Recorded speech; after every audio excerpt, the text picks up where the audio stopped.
Весело и познавательно в Крымско-Татарском музее культурно-исторического наследия отметили Международный день детской книги.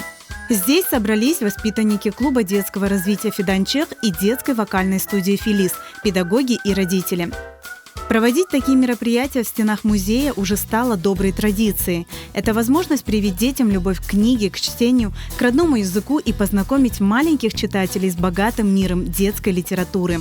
Чтение – это особый ритуал, который осуществляется в семье, поэтому мы для родителей в рамках этого мероприятия подготовили памятки рекомендательного характера, какие книги выбирать, потому что для каждого возраста предназначена своя особая литература. Жанр такой своеобразной детской литературы – это и словари, и энциклопедии. Вот на выставке у нас все это представлено. Это и произведения устного народного творчества, это и авторские книги, это и учебная литература, и познавательная. Особый гость мероприятия – детская писательница Эльмаз Бахшиш. В рамках проекта «Масал Сааты» погрузила детей в волшебный мир крымско-татарской сказки.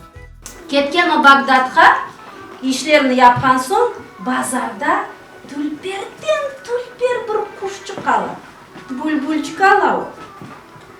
Үйіне қайтып келген соң оны о қадар sevген де алтын қафеске қойған. Бүлбүл напсын, жаны сықылады, кедерлі түркічіклер ерлай. О, өзінің қорантасын сағынған соң әсіретлік дуя. Бүгін біз бүлбүл деген халық масалыны ағнаттық балаларға. Масал ағнатмақ ве масал діңлемек, балалардың тарапынан діңлемек. Бұл пек файдалы, пек мұйым бір шей. Балалар жанлы шекілде бір масалыны ана тілінде, хрым-татар тілінде діңлеп, ем сөз байлығыны да арттыралар, ем нутық байлығыны арттыралар. Фиданчех талебелерінен біз дерслерде фольклорны ұғыреніп, чешет масаларны да ұқимыз.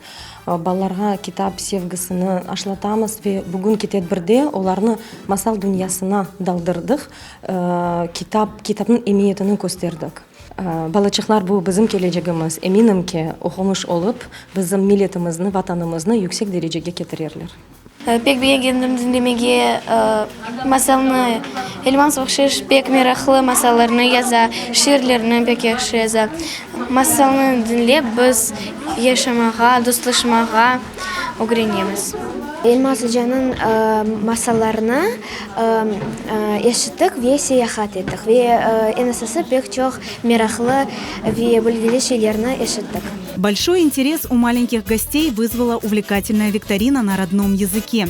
Дети активно отвечали на вопросы, читали стихи, а атмосферу настоящего праздника своим выступлением подарил детский музыкальный коллектив «Филис». Каждый участник получил подарки и яркие эмоции. Бойле тадбырлер ве байрамлар чоқча кечірсінлер. Ве біздің викторинамызда олған кібі ата сөзінен айтмаға істейдім. Адамның ең яқын дос бұл китаптыр.